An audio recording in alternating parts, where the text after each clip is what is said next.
বন্ধুরা আসসালামু আলাইকুম।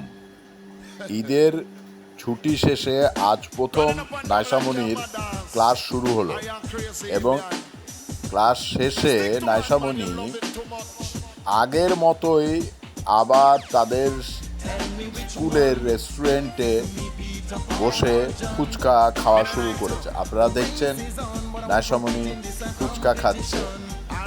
এই রেস্টুরেন্টটির নাম হচ্ছে আড্ডা।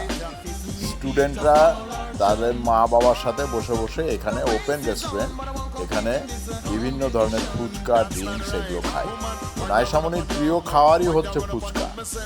নাইসামণি ফুচকা খেয়ে তারপরে বাসায় যাবে।